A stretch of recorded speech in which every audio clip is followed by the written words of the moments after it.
ਸਤਿ ਸ੍ਰੀ ਅਕਾਲ, ਨਮਸਕਾਰ। ਮੈਂ ਹਾਂ ਬਲਬੀਰ ਜੰਡੂ। ਤੁਹਾਡਾ ਸਭ ਦਾ ਸੱਜਣ ਮੀਡੀਆ ਚੈਨਲ ਉੱਤੇ ਸਵਾਗਤ ਹੈ। ਕਾਂਗਰਸ ਦੇ ਬਹੁਤ ਪੁਰਾਣੇ ਲੀਡਰ ਗੁਲਾਮ ਨਬੀ ਆਜ਼ਾਦ ਹੋਣ ਅਸਤੀਫਾ ਦੇ ਦਿੱਤਾ ਹੈ ਔਰ ਉਹਨਾਂ ਦੇ ਅਸਤੀਫੇ ਨਾਲ ਇੱਕ ਵਾਰੀ ਸਾਰੀ ਰਾਜਨੀਤੀ ਵਿੱਚ ਹਲਚਲ ਤਾਂ ਜ਼ਰੂਰ ਮੱਚੀ ਹੈ ਔਰ ਕਾਂਗਰਸ ਨੂੰ ਵੀ ਇਸ ਦਾ ਜ਼ਰੂਰ ਝਟਕਾ ਤਾਂ ਲੱਗਿਆ ਹੋਏਗਾ ਕਿ ਜਿਸ ਦੌਰ ਵਿੱਚੋਂ ਇਸ ਵੇਲੇ ਕਾਂਗਰਸ ਲੰਘ ਰਹੀ ਹੈ ਔਰ ਜਿਸ ਤਰ੍ਹਾਂ ਦੀਆਂ ਚੁਣੌਤੀਆਂ ਦਾ ਉਹਨਾਂ ਦੀ ਲੀਡਰਸ਼ਿਪ ਨੂੰ ਸਾਹਮਣਾ ਔਰ ਉਹ ਸਾਰੇ ਦੇ ਵਿੱਚ ਇਸ ਤਰ੍ਹਾਂ ਦੇ ਪੁਰਾਣੇ ਲੀਡਰਾਂ ਵੱਲੋਂ ਇਸ ਢੰਗ ਨਾਲ ਔਰ ਇਸ ਮੌਕੇ ਤੇ ਅਸਤੀਫਾ ਦੇਣਾ ਇੱਕ ਸਭ ਨੂੰ ਅਖੜਦਾ ਤਾਂ ਹੈ।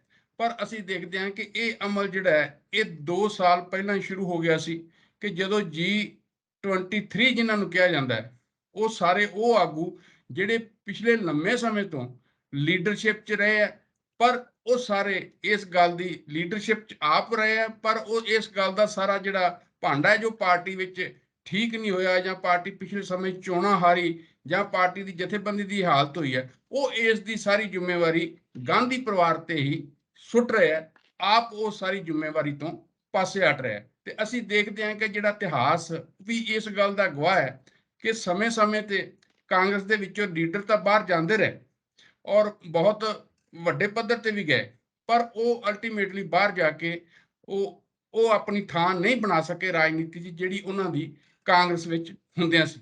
ਇਸ ਦੀ ਤਾਜ਼ਾ ਐਗਜ਼ਾਮਪਲ ਅਸੀਂ ਤਾਜ਼ਾ ਉਦਾਹਰਨ ਜਿਹੜੀ ਹੈ ਪੰਜਾਬ 'ਚ ਵੀ ਦੇਖ ਸਕਦੇ ਹਾਂ। ਕੈਪਟਨ ਅਮਰਿੰਦਰ ਸਿੰਘ ਹੋਣੀ ਇਸ ਤਰ੍ਹਾਂ ਹੀ ਹੋਰ ਵੀ ਜਿਹੜੇ ਲੀਡਰ ਹੈ ਉਹ ਜਦੋਂ ਗਏ ਤਾਂ ਇਸ ਤਰ੍ਹਾਂ ਦੀ ਸਥਿਤੀ ਬਣੀ। ਬੇਸ਼ੱਕ ਅਸੀਂ ਦੇਖਦੇ ਹਾਂ ਕਿ 2 ਉਦਾਹਰਨਾਂ ਵੱਖਰੀਆਂ ਹੈਗੀਆਂ ਜਿਹਦੇ 'ਚ ਐਨਸੀਪੀ ਦੇ ਲੀਡਰ ਸ਼ਰਦ ਪਵਾਰ ਹੋਣੀ ਉਹਨਾਂ ਨੇ ਆਪਣੀ ਜਾ ਕੇ ਖੇਤਰੀ ਪਾਰਟੀ ਬਣਾਈ ਔਰ ਇਸ ਤਰ੍ਹਾਂ ਹੀ ਮਮਤਾ ਬੈਨਰਜੀ ਨੇ।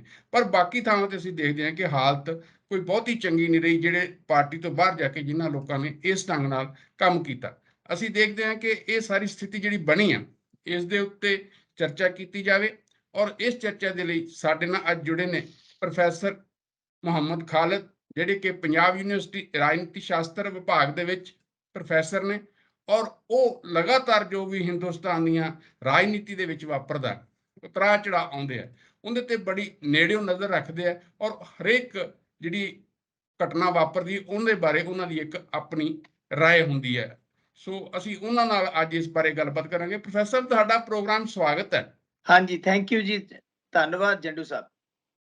ਜਿਸ ਤਰ੍ਹਾਂ ਪ੍ਰੋਫੈਸਰ ਅਸੀਂ ਦੇਖਦੇ ਹਾਂ ਕਿ ਗੁਲਾਮ ਨਬੀ ਆਜ਼ਾਦ ਹੋਣਾ ਨੇ ਜਦੋਂ ਪਹਿਲਾਂ ਤਾਂ ਰਾਜ ਸਭਾ ਚੋਂ ਉਹਨਾਂ ਦੀ ਜਦੋਂ ਵਿਦਾਈ ਹੋਈ ਤਾਂ ਉਸ ਸਮੇਂ ਪ੍ਰਧਾਨ ਮੰਤਰੀ ਹੋਣਾ ਨੇ ਜਿਸ ਤਰ੍ਹਾਂ ਦਾ ਭਾਵਕ ਭਾਸ਼ਣ ਦਿੱਤਾ ਉਹ ਸਾਰੇ ਦੇਸ਼ ਵਿੱਚ ਦੇਖਿਆ ਗਿਆ। ਉਸ ਸਮੇਂ ਤੋਂ ਹੀ ਕਈ ਤਰ੍ਹਾਂ ਦੀਆਂ ਕਿਆਸਰਾਈਆਂ ਲੱਗ ਰਹੀਆਂ ਸੀ ਔਰ ਉਸ ਤੋਂ ਬਾਅਦ ਉਹਨਾਂ ਨੂੰ ਪਦਮ ਭੂਸ਼ਣ ਵੀ ਦਿੱਤਾ ਗਿਆ। ਤਾਂ ਹੁਣ ਇਸ ਮੌਕੇ ਤੇ ਜਦੋਂ ਕਾਂਗਰਸ ਭਾਰਤ ਜੋੜੋ ਯਾਤਰਾ ਕੱਢ ਰਹੀ ਹੈ ਜਾਂ ਉਸਨੇ ਜਿਹੜੀਆਂ ਕੇਂਦਰ ਦੀਆਂ ਲੋਕ ਮਾਰੂ ਨੀਤੀਆਂ ਉਹਨਾਂ ਦੇ ਖਿਲਾਫ ਸੜਕਾਂ ਤੇ ਉਤਰੀ ਹੈ ਉਸ ਸਮੇਂ ਉਹਨਾਂ ਨੇ ਅਸਤੀਫਾ ਦਿੱਤਾ। ਤੁਸੀਂ ਇਸ ਨੂੰ ਦੇ ਕੀ ਅਰਥ ਲੈਂਦੇ ਹੋ ਜਾਂ ਇਸ ਨੂੰ ਕਿਸ ਤਰ੍ਹਾਂ ਦੇਖਦੇ ਹੋ ਤੁਸੀਂ?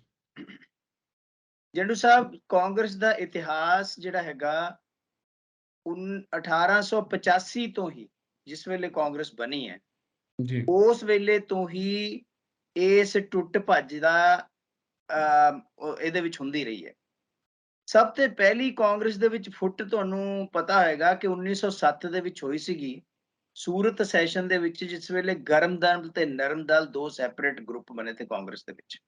ਜੀ ਉਸ ਤੋਂ ਬਾਅਦ ਆਜ਼ਾਦੀ ਦੀ ਲੜਾਈ ਦੇ ਦੌਰਾਨ ਵੀ ਸੁਭਾਸ਼ ਬੋਸ ਜਾਂ ਗਾਂਧੀ ਜੀ ਦੇ ਨਾਲ ਉਹਨਾਂ ਦੇ ਡਿਫਰੈਂਸਿਸ ਜਾਂ ਹੋਰ ਸਾਰਾ ਕੁਝ ਵੀ ਚੱਲਦਾ ਰਿਹਾ, ਲੇਕਿਨ ਕਾਂਗਰਸ ਅੱਗੇ ਵੱਧਦੀ ਚਲੀ ਗਈ। ਜੀ ਕਾਂਗਰਸ ਰੂਲਿੰਗ ਪਾਰਟੀ ਬਣੀ ਔਰ ਇੱਕ ਲੰਬੇ ਸਮੇਂ ਤੱਕ ਦੇਸ਼ ਦੇ ਉੱਪਰ ਰਾਜ ਕੀਤਾ। ਰੂਲਿੰਗ ਪਾਰਟੀ ਹੁੰਦੇ ਹੋਏ ਵੀ ਕਾਂਗਰਸ ਦੇ ਵਿੱਚ ਤੋੜ-ਫੋੜ ਹੋਈ। ਤੁਹਾਨੂੰ ਯਾਦ ਹੋਊਗਾ ਕਿ ਮੁਰਾਰਜੀ ਦੇਸਾਈ ਦਾ ਕਾਂਗਰਸ ਨੂੰ ਛੱਡਣਾ, ਜਗਜੀਵਨ ਰਾਮ ਦਾ ਕਾਂਗਰਸ ਨੂੰ ਛੱਡਣਾ, ਸਵਰਨ ਸਿੰਘ ਜਿਹੜੇ ਕਿ ਏਡੇ ਤਕੜੇ ਲੀਡਰ ਸੀਗੇ।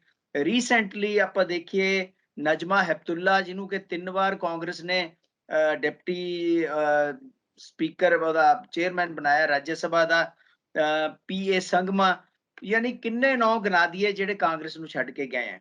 ਰੀਸੈਂਟਲੀ ਅਗਰ ਆਪਾਂ ਦੇਖੀਏ ਤੁਸੀਂ ਐਗਜ਼ਾਮਪਲ ਦਿੱਤੀ ਹੈ ਕੈਪਟਨ ਅਮਰਿੰਦਰ ਸਿੰਘ ਹੈਗੇ ਹੈ ਜਾਂ ਪੰਜਾਬ ਦੇ ਵਿੱਚ ਜਾਖੜ ਸਾਹਿਬ ਹੈਗੇ ਹੈ, ਇਹਨਾਂ ਨੇ ਵੀ ਕਾਂਗਰਸ ਜਿਹੜੀ ਹੈਗੀ ਹੈ ਛੱਡੀ ਹੈ। ਹੁਣ ਅੱਜ ਜਿਹੜਾ ਆਪਾਂ ਚਰਚਾ ਕਰ ਰਹੇ ਹਾਂ ਉਹ ਚਰਚਾ ਹੈਗੀ ਹੈ ਜਿਹੜਾ ਲੇਟੈਸਟ ਜਿਹੜਾ ਗਰੁੱਪ ਬਣਿਆ ਹੈ ਔਰ ਉਹਦੇ ਵਿੱਚ ਗੁਲਾਮ ਨਬੀ ਆਜ਼ਾਦ ਨੇ ਜਿਸ ਸਮੇਂ ਕਾਂਗਰਸ ਨੂੰ ਛੱਡਿਆ, ਇਹਦੇ ਬਾਰੇ ਚਰਚਾ ਕਰ ਰਹੇ ਹਾਂ। ਹੁਣ ਗੱਲ ਇਹ ਜੀ ਹੈਗੀ ਹੈ, ਜਿੰਨੇ ਵੀ ਲੀਡਰਾਂ ਦੇ ਮੈंने ਨਾਂ ਗੁਨਾਏ ਹੈ, ਜੀ ਜਗਜੀਵਨ ਰਾਮ ਤੋਂ ਲੈ ਕੇ ਜੀ ਇੱਥੇ ਤੱਕ, ਸਭ ਨੇ ਜਿਸ ਵੇਲੇ ਕਾਂਗਰਸ ਪਾਵਰ ਦੇ ਵਿੱਚ ਸੀਗੀ, ਪਾਵਰ ਇੰਜੋਏ ਕੀਤੀ। ਜੀ 20-20 ਸਾਲ 25-25 ਸਾਲ ਕੇਂਦਰ ਦੇ ਵਿੱਚ ਮੰਤਰੀ ਰਹੇ, ਲੇਕਿਨ ਜਹਾਂ ਕਾਂਗਰਸ ਨੂੰ ਲੋੜ ਪਈ ਉਹਨਾਂ ਦੀ ਉਹ ਛੱਡ ਕੇ ਪਰੇ ਹੋ ਗਏ। ਜੀ ਤੁਹਾਨੂੰ ਜਗਜੀਵਨ ਰਾਮ ਦੀ ਐਗਜ਼ਾਮਪਲ ਸਭ ਤੋਂ ਪਹਿਲਾਂ ਮੈਂ ਇਸੇ ਕਰਕੇ ਦੇ ਰਿਹਾ। ਹਾਂਜੀ ਹਾਂਜੀ ਤੇ ਇਸੇ ਤਰੀਕੇ ਦੇ ਨਾਲ ਇਹ ਜਿਹੜਾ ਇਹਨਾਂ ਨੇ ਫੈਸਲਾ ਕੀਤਾ ਹੈ ਕਿ ਕਾਂਗਰਸ ਨੂੰ ਨਹੀਂ ਛੱਡ ਦੇਣਾ, ਔਰ 5 ਉਹਦੀ ਚਿੱਠੀ ਲਿਖੀ ਹੈ। 5 ਕਾਂਗਰਸ ਪੇਜ ਚੰਗੀ ਹੈ ਜਾਂ ਮਾੜੀ ਹੈ, ਕਾਂਗਰਸ ਦੇ ਵਿੱਚ ਅੱਜ ਉਹਦੀ ਐਕਸੈਪਟੇਬਿਲਿਟੀ ਹੈ ਜਾਂ ਨਹੀਂ ਹੈ, ਅੱਜ ਉਹ ਕਿਸ ਦੌਰ ਦੇ ਵਿੱਚੋਂ ਗੁਜ਼ਰ ਰਹੀ ਹੈ, ਉਹਦੇ ਵਿੱਚ ਆਪਣੇ ਆਪ ਨੂੰ ਗੁਲਾਮ ਨਬੀ ਆਜ਼ਾਦ ਪਾਸੇ ਰੱਖ ਕੇ ਨਹੀਂ ਦੇਖ ਸਕਦੇ, ਜੀ ਕਿਉਂਕਿ ਹਰ ਡਿਸੀਜਨ ਮੇਕਿੰਗ ਦੇ ਵਿੱਚ ਗੁਲਾਮ ਨਬੀ ਆਜ਼ਾਦ ਉਹਦਾ ਪਾਰਟ ਰਹੇ ਹੈ। ਜੀ ਜਿਹੜਾ ਵਿਅਕਤੀ 4 ਦਹਾਕਿਆਂ ਤੱਕ ਕਾਂਗਰਸ ਵਰਕਿੰਗ ਕਮੇਟੀ ਦਾ ਮੈਂਬਰ ਰਿਹਾ ਹੋਵੇ, ਜੀ ਔਰ ਤੁਹਾਨੂੰ ਪਤਾ ਹੈ ਕਾਂਗਰਸ ਵਰਕਿੰਗ ਕਮੇਟੀ ਦਾ ਮੈਂਬਰ ਬਣਨਾ ਆਪਣੇ ਆਪ ਦੇ ਵਿੱਚ ਹੀ ਬਹੁਤ ਵੱਡੀ ਗੱਲ ਹੁੰਦੀ ਹੈ। ਲੋਕਾਂ ਦੀ ਸਾਰੀ ਜ਼ਿੰਦਗੀ ਲੰਘ ਜਾਂਦੀ ਹੈ, CWC ਦਾ ਮੈਂਬਰ ਨਹੀਂ ਬਣ ਸਕਦੇ। ਉਹ ਮੈਂਬਰ ਬਣੇ ਰਹੇ 40 ਸਾਲ, ਆਪਣਾ ਮੁਸਲਿਮ ਚਿਹਰਾ ਅੱਗੇ ਕਰਦੇ ਰਹੇ, ਔਰ Jammu and Kashmir the representation ਨੂੰ ਵੀ ਸਮਝ ਲਓ ਕਲੇਮ ਕਰਦੇ ਰਹੇ।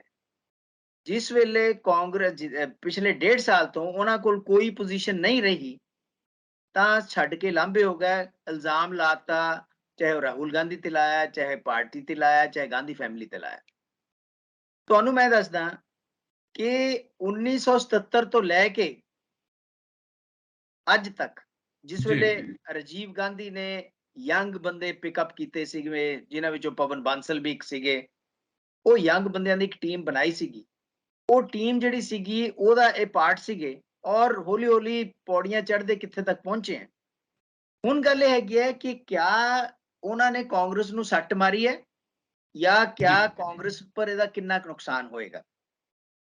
ਦੇਖੋ, ਪਾਰਟੀਆਂ ਚੱਲਦੀਆਂ ਰਹਿੰਦੀਆਂ ਹੁੰਦੀਆਂ, ਹੋ ਸਕਦਾ ਹੈ ਕਿ ਫॉर द टाइम बीइंग ਇਸ ਚੀਜ਼ ਨੂੰ ਆਪੋਜੀਸ਼ਨ ਵੀ ਬਣਾਉਣ ਦੀ ਕੋਸ਼ਿਸ਼ ਕਰੇ ਕਿ ਦੇਖੋ ਵੱਡੇ ਵੱਡੇ ਲੀਡਰ ਤੁਹਾਨੂੰ ਛੱਡ ਕੇ ਜਾ ਰਹੇ ਹਨ, ਲੇਕਿਨ ਜਿਹੜੇ ਵੀ ਲੀਡਰ ਕਾਂਗਰਸ ਚੋਂ ਛੱਡ ਕੇ ਪਾਸੇ ਹੋਏ ਹੈ, ਦੂਸਰੀਆਂ ਪਾਰਟੀਆਂ 'ਚ ਗਏ ਹੈ, ਕੁਝ ਇੱਕ ਨੂੰ ਛੱਡ ਕੇ ਜ਼ਿਆਦਾਤਰ ਜਿਹੜੇ ਹੈਗੇ ਆ ਉਹਨਾਂ ਦਾ ਪੋਲੀਟੀਕਲ ਕੈਰੀਅਰ ਆਲਮੋਸਟ ਖਤਮ ਹੋ ਗਿਆ। ਜੀ ਜਿਹੜੇ ਲੀਡਰ ਜੁੜੇ ਹੋਏ ਸੀਗੇ ਧਰਤੀ ਦੇ ਨਾਲ, ਲੋਕਾਂ ਦੇ ਨਾਲ, ਉਹ ਸਰਵਾਈਵ ਕੀਤੇ ਹੈ। ਤੁਸੀਂ ਐਗਜ਼ਾਮਪਲ ਦਿੱਤੀ ਹੈ ਮਮਤਾ ਬੈਨਰਜੀ ਦੀ, ਤੁਸੀਂ ਹਾਂਜੀ ਐਗਜ਼ਾਮਪਲ ਦਿੱਤੀ ਹੈ ਸ਼ਰਦ ਪਵਾਰ ਦੀ, ਉਹ ਠੀਕ ਹੈ, ਲੇਕਿਨ ਜ਼ਿਆਦਾ ਲੀਡਰ ਉਹ ਹੈਗੇ ਆ ਜਿਨ੍ਹਾਂ ਨੇ ਜਹਾਂ ਕਾਂਗਰਸ ਤੋਂ ਆਪਣੇ ਆਪ ਨੂੰ ਪਾਸੇ ਕੀਤਾ, ਉਸ ਤੋਂ ਬਾਅਦ ਉਹਨਾਂ ਦਾ ਨਾਮ ਲੇਵਾ ਕੋਈ ਨਹੀਂ ਰਿਹਾ। ਤੁਸੀਂ ਕੈਪਟਨ ਅਮਰਿੰਦਰ ਸਿੰਘ ਦੀ ਗੱਲ ਕਰਦੇ ਹੋ, ਦੱਸੋ ਅੱਜ ਕੈਪਟਨ ਅਮਰਿੰਦਰ ਸਿੰਘ ਕਿੱਥੇ ਹੈ? ਜੀ ਤੁਸੀਂ ਜਾਖੜ ਸਾਹਿਬ ਦੀ ਗੱਲ ਕੀਤੀ ਹੈ, ਉਹਨਾਂ ਨੇ ਬੀਜੇਪੀ ਜੁਆਇਨ ਵੀ ਕਰ ਲਈ, ਲੇਕਿਨ ਕੀ ਸਟੇਟਸ ਹੈ ਉਹਨਾਂ ਦਾ? ਜੀ ਇਹ ਚੀਜ਼ਾਂ ਜਿਹੜੀਆਂ ਹੈਗੀਆਂ ਜਦ ਆਪਾਂ ਦੇਖਦੇ ਹਾਂ ਤਾਂ ਡੈਫੀਨਿਟਲੀ ਹੁਣ ਉਹਨਾਂ ਕੋਲ ਰਸਤਾ ਕੀ ਹੈ ਗੁਲਾਮ ਨਬੀ ਆਜ਼ਾਦ ਕੋਲ? ਤੇ ਨੰਬਰ 1 ਉਹਨਾਂ ਨੇ ਜੋ ਅਨਾਉਂਸ ਕੀਤਾ ਹੈ, ਉਹ ਕਹਿੰਦੇ ਆ ਜੀ ਕਿ ਜੀ ਅਸੀਂ ਨਵੀਂ ਪਾਰਟੀ ਬਣਾਵਾਂਗੇ। ਤਾਂ ਕੀ ਤੁਹਾਨੂੰ ਲੱਗਦਾ ਹੈ ਕਿ ਨਵੀਂ ਪਾਰਟੀ ਬਣਾ ਕੇ ਕਸ਼ਮੀਰ 'ਚ ਕੋਈ ਇਸ ਤਰ੍ਹਾਂ ਦਾ ਕਰਿਸ਼ਮਾ ਕਰ ਸਕਣਗੇ? ਦੇਖੋ, ਗੱਲ ਇਹ ਹੈਗੀ ਹੈ ਕਿ ਗੁਲਾਮ ਨਬੀ ਆਜ਼ਾਦ ਕਦੇ ਵੀ ਲੋਕਾਂ ਨਾਲ ਜੁੜੇ ਹੋਏ ਲੀਡਰ ਨਹੀਂ ਸੀਗੇ। ਜੀ ਸਿਰਫ ਕਾਂਗਰਸ ਦੇ ਬੈਂਡ ਵੈਗਨ ਦੇ ਉੱਪਰ ਚੜ ਕੇ ਹੀ ਉਹ ਲੀਡਰ ਵੀ ਕਰਦੇ ਰਹੇ, ਚੀਫ ਮਿਨਿਸਟਰੀ ਵੀ ਲੈਂਦੇ ਰਹੇ, ਔਰ ਮੰਤਰੀ ਪਦ ਵੀ ਲੈਂਦੇ ਰਹੇ, ਔਰ MP ਵੀ ਬਣਦੇ ਰਹੇ। ਤੁਸੀਂ ਕਾਂਗਰਸ ਤੋਂ ਅਲੱਗ ਹੋ ਕੇ ਇਲੈਕਸ਼ਨ ਲੜ ਕੇ ਦੇਖ ਲੈਣ ਗੁਲਾਮ ਨਬੀ ਆਜ਼ਾਦ ਸਾਹਿਬ, ਤਾਂ ਉਹਨਾਂ ਨੂੰ ਪਤਾ ਲੱਗ ਜਾਊਗਾ ਕਿ ਲੋਕ ਉਹਨਾਂ ਨਾਲ ਕਿੱਥੇ ਖੜੇ ਆ। ਜੀ ਨੰਬਰ 1। ਦੂਸਰੀ ਗੱਲ ਇਹ ਹੈਗੀ ਹੈ ਕਿ ਅਗਰ ਤੁਸੀਂ ਇਹ ਚਾਹੁੰਦੇ ਹੋ ਕਿ ਅਸੀਂ ਆਪਣੀ ਸੈਪਰੇਟ ਪਾਰਟੀ ਬਣਾ ਦਾਂਗੇ, ਤਾਂ ਆਲਰੇਡੀ ਬਹੁਤ ਸਾਰੀਆਂ ਪਾਰਟੀਆਂ ਉੱਥੇ ਹੈਗੀਆਂ ਜਿਨ੍ਹਾਂ ਨੂੰ ਗੁਪਕਾਰ ਅਲਾਇੰਸ ਕਿਹਾ ਜਾਂਦਾ ਜੰਮੂ ਐਂਡ ਕਸ਼ਮੀਰ ਦੇ ਵਿੱਚ। ਜੀ ਜੀ ਗੁਪਕਾਰ ਅਲਾਇੰਸ ਜਿਹੜਾ ਹੈਗਾ ਇੱਕ ਗੁੱਟ ਹੈ, ਅਗਰ ਉਹ ਇਕੱਠਾ ਹੋ ਕੇ ਇਲੈਕਸ਼ਨ ਲੜਦਾ ਹੈ, ਉਹਦੇ ਬਾਅਦ ਕਾਂਗਰਸ ਹੈ, ਉਸ ਤੋਂ ਬਾਅਦ ਬੀਜੇਪੀ ਹੈ, ਤੇ ਇਹ ਚੌਥੀ ਧਿਰ ਇਹ ਬਣਨ ਨੂੰ ਤਿਆਰ ਹੈ। ਅਗਰ ਇਹ ਚੌਥੀ ਧਿਰ ਬਣਦੇ ਹੈ ਤੇ ਇਹ ਆਪਣੇ ਆਪ ਨੂੰ ਇਲੈਕਸ਼ਨ ਦੇ ਵਿੱਚ ਉਤਾਰਦੇ ਹੈ, ਤਾਂ ਉਹਨਾਂ ਦਾ ਕੀ ਮੈਨੀਫੈਸਟੋ ਹੋਏਗਾ, ਕੀ ਇਹ ਵਿਚਾਰਧਾਰਾ ਹੋਏਗੀ, ਉਹ ਕੀ ਨਵਾਂ ਚੀਜ਼ ਦੇਣਗੇ? ਲੋਕਾਂ ਨੇ ਪੁੱਛਣਾ ਵੀ ਭਾਈ ਸਾਹਿਬ ਤੁਸੀਂ ਤਾਂ ਇੰਨਾ ਚਿਰ ਤੋਂ ਸਾਨੂੰ ਰਿਪਰੈਜ਼ੈਂਟ ਕਰਦੇ ਰਹੇ ਹੋ, ਤੁਸੀਂ ਦੱਸੋ ਉਸ ਵੇਲੇ ਕੀ ਨਹੀਂ ਕਰ ਸਕੇ ਜਿਹੜਾ ਹੁਣ ਤੁਸੀਂ ਕਰ ਦੋਗੇ? ਤੁਹਾਡੇ ਕੋਲ ਕਿਹੜਾ ਨਵਾਂ ਫਾਰਮੂਲਾ ਇਸ ਤਰ੍ਹਾਂ ਦਾ ਆ ਗਿਆ? ਇਹ ਚੀਜ਼ ਲੋਕਾਂ ਨੇ ਕੁਐਸਚਨ ਕਰਨੀ ਹੈ।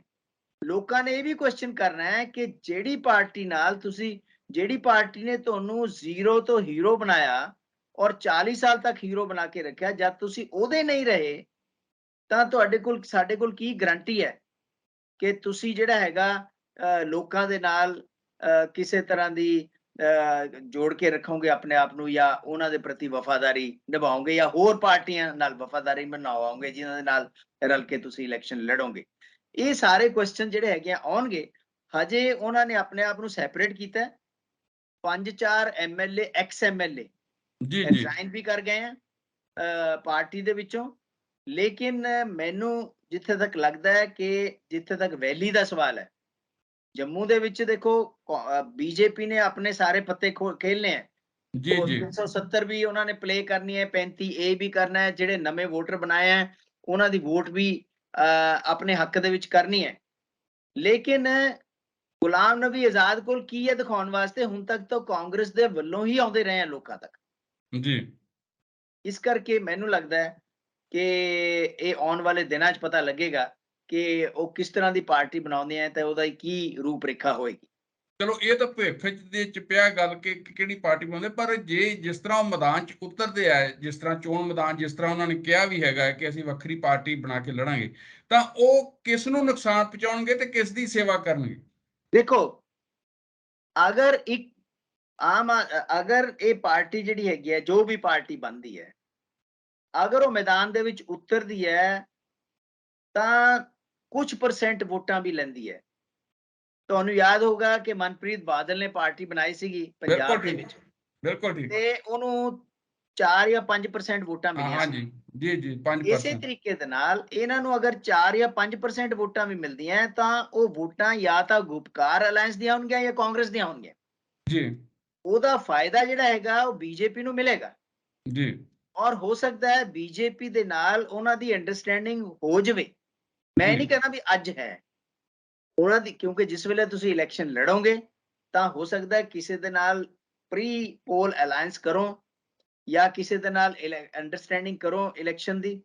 ਉਸ ਸਿਚੁਏਸ਼ਨ ਦੇ ਵਿੱਚ ਅਗਰ ਉਹ 1% ਵੋਟ ਵੀ ਲੈਂਦੇ ਆ, ਉਹ 1% ਵੋਟ ਵੀ ਬੀਜੇਪੀ ਨੂੰ ਫਾਇਦਾ ਪਹੁੰਚਾਏਗੀ ਔਰ ਕਾਂਗਰਸ ਨੂੰ ਜਾਂ ਗੁਪਕਾਰ ਅਲਾਇੰਸ ਨੂੰ ਨੁਕਸਾਨ ਪਹੁੰਚਾਏਗੀ।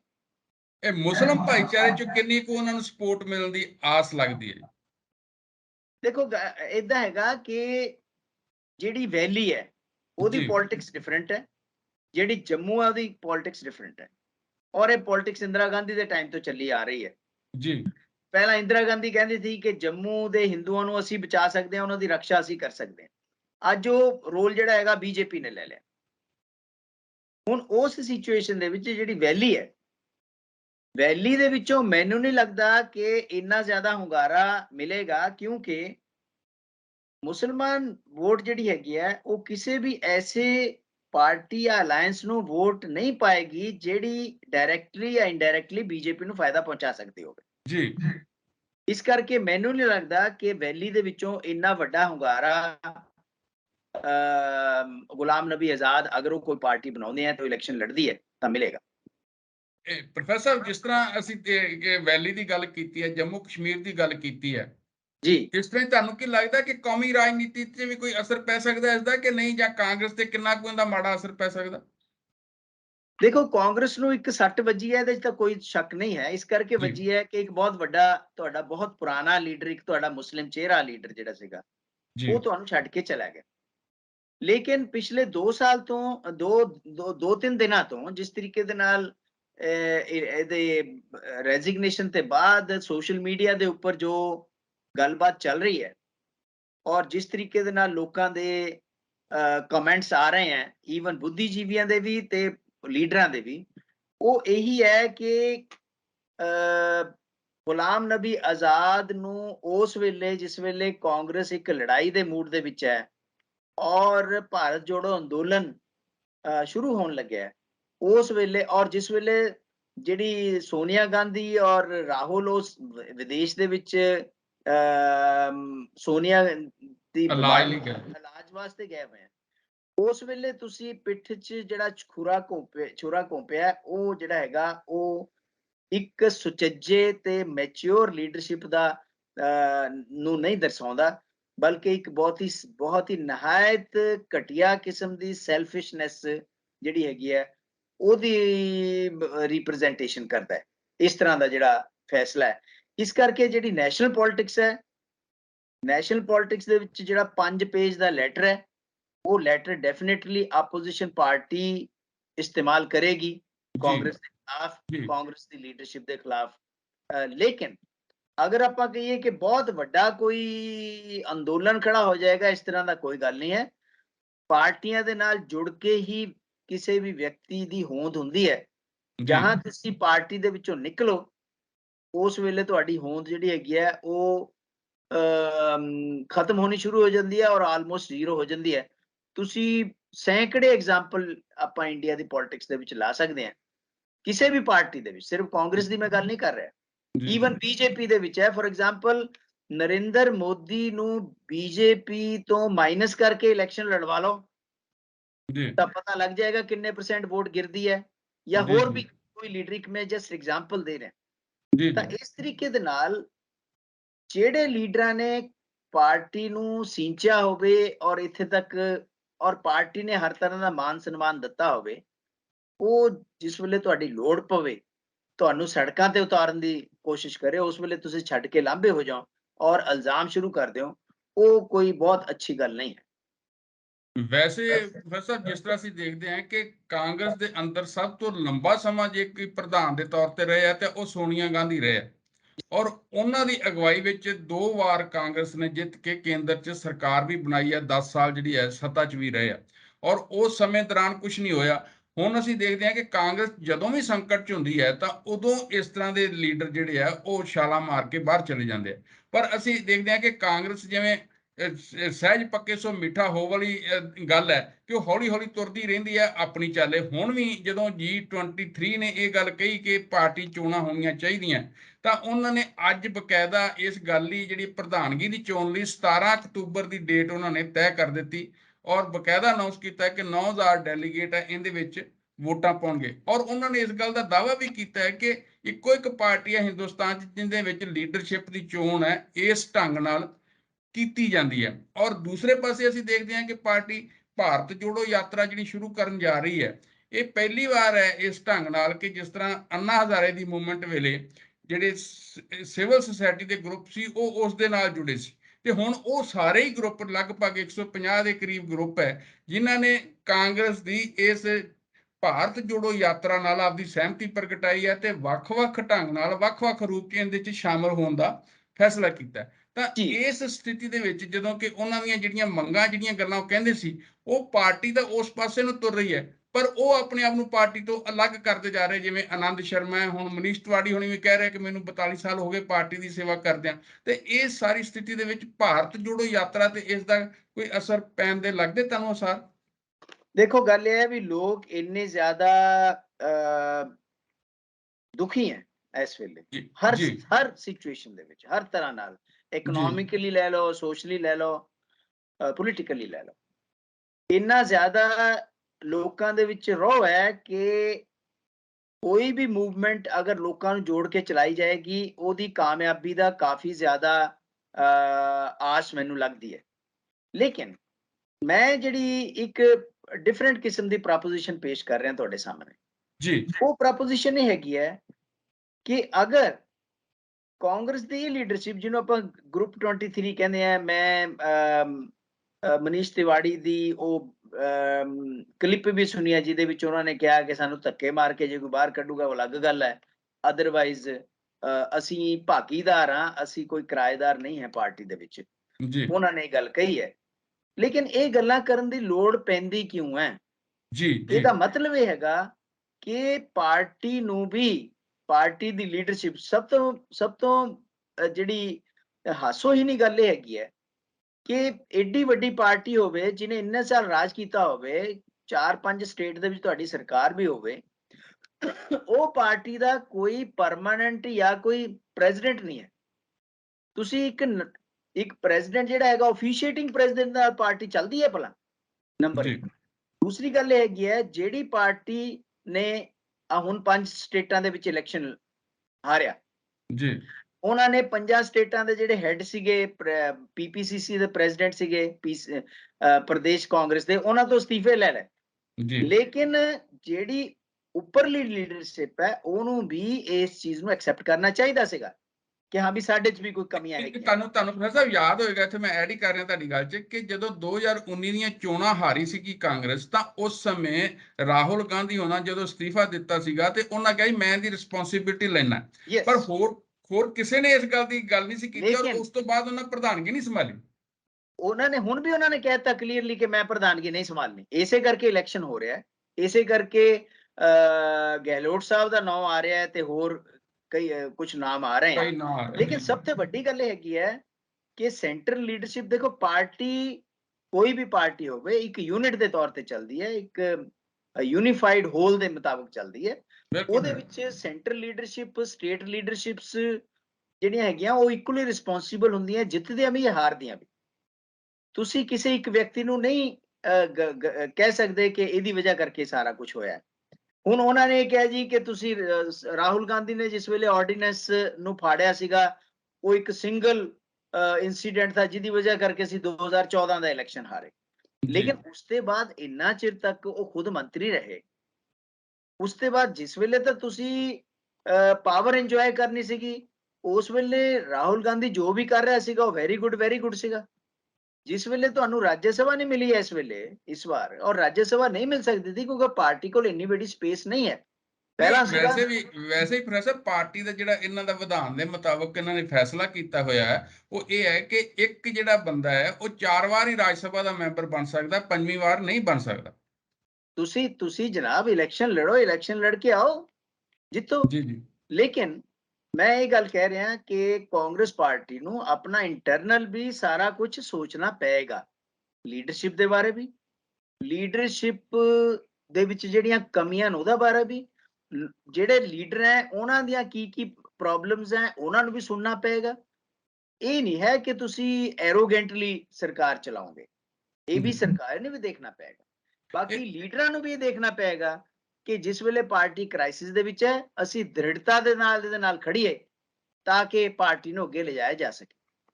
ਇਹ ਪ੍ਰੋਫੈਸਰ, ਅਸੀਂ ਦੇਖਦੇ ਹਾਂ ਕਿ ਹੁਣ ਜਿਸ ਤਰ੍ਹਾਂ ਭਾਰਤੀ ਜਨਤਾ ਪਾਰਟੀ ਲਗਾਤਾਰ ਇਹ ਰਾਹੁਲ ਗਾਂਧੀ ਨੂੰ ਉਹਦੇ ਤੇ ਰਾਜਸੀ ਹਮਲੇ ਕਰਦੀ ਹੈ, ਉਸ ਨੂੰ ਪੱਪੂ ਤੱਕ ਬਣਾਉਣ ਦਾ ਯਤਨ ਕੀਤਾ ਗਿਆ, ਜਿਸ ਢੰਗ ਨਾਲ ਸਾਰਾ ਪਿਛਲੇ ਸਮੇਂ 'ਚ ਹੋਇਆ। ਹੁਣ ਵੀ ਜਿਹੜਾ ਉਹਨਾਂ ਦਾ ਸਿੱਧਾ ਹਮਲਾ ਹੁੰਦਾ ਹੈ ਉਹ ਰਾਹੁਲ ਗਾਂਧੀ ਤੇ ਹੁੰਦਾ ਹੈ।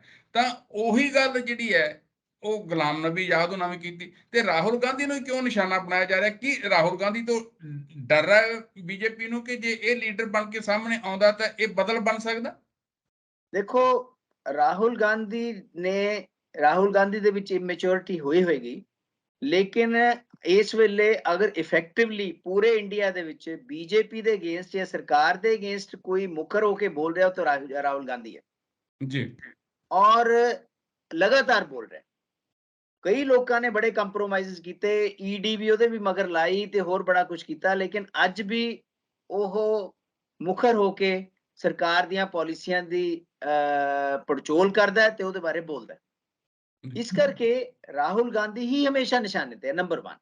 ਦੂਸਰੀ ਗੱਲ ਇਹ ਹੈ ਵੀ ਸੋਨੀਆ ਗਾਂਧੀ ਦੀ ਏਜ ਕਰਕੇ ਇੱਕ ਲੰਬੇ ਸਮੇਂ ਤੇ ਹੁਣ ਉਹਨਾਂ ਨੂੰ ਪਤਾ ਹੈ ਕਿ ਅਗਰ ਕੋਈ ਵੀ ਕਾਂਗਰਸ ਦੇ ਵਿੱਚੋਂ ਅੱਗੇ ਆਉਂਦਾ ਤਾਂ ਰਾਹੁਲ ਗਾਂਧੀ ਹੋਏਗਾ, ਜੀ ਤਾਂ ਉਹਨੂੰ ਹਮੇਸ਼ਾ ਨਿਸ਼ਾਨੇ ਤੇ ਰੱਖਣਾ ਹੀ ਰੱਖਣਾ ਹੈ। ਤਾਂ ਉਹਨੂੰ ਕਿਸੇ ਵੀ ਤਰੀਕੇ ਦੇ ਨਾਲ ਰੱਖਿਆ ਜਾਵੇ, ਰਾਹੁਲ ਗਾਂਧੀ ਨਿਸ਼ਾਨੇ ਤੇ ਰਹਿੰਦਾ ਹੈ। ਚਾਹੇ ਉਹ ਆਪਣੇ ਨਰਿੰਦਰ ਮੋਦੀ ਹੋਵੇ, ਚਾਹੇ ਉਹ ਅਮਿਤ ਸ਼ਾਹ ਹੋਵੇ, ਚਾਹੇ ਜਿੰਨੇ ਵੀ ਹੋਰ ਲੀਡਰ ਹੈ, ਜਿਸ ਵੇਲੇ ਬੀਜੇਪੀ ਦੇ, ਉਹ ਜਿਸ ਵੇਲੇ ਵੀ ਬੋਲਣਗੇ ਉਹ ਉਹਦੇ ਖਿਲਾਫ ਬੋਲਣਗੇ। ਉਹਨਾਂ ਨੂੰ ਪਤਾ ਹੈ ਕਿ ਖਤਰਾ ਜਿਹੜਾ ਹੈਗਾ ਇੱਥੋਂ ਹੀ ਹੈ, ਜੀ ਇਸੇ ਕਰਕੇ ਹੋ ਰਿਹਾ ਹੈ। ਔਰ ਇਹਨਾਂ ਨੇ ਵੀ ਕੋਈ ਕਸਰ ਨਹੀਂ ਛੱਡੀ, ਗੁਲਾਮ ਨਬੀ ਆਜ਼ਾਦ ਨੇ, ਉਹਨਾਂ ਨੇ ਵੀ ਸਾਰਾ ਜਿਹੜਾ ਹੈਗਾ ਆਪਣਾ ਹਮਲਾ ਜਿਹੜਾ ਹੈਗਾ ਉਹ ਰਾਹੁਲ ਗਾਂਧੀ ਤੇ ਕੀਤਾ। ਜੀ ਇਹ ਆਪਣਾ ਪ੍ਰੋਫੈਸਰ ਸਮਾਂ ਵੀ ਸਮਾਪਤ ਹੋ ਰਿਹਾ, ਆਖਰੀ ਕੋਈ ਟਿੱਪਣੀ ਹੋਵੇ ਤੁਹਾਡੀ ਤੇ?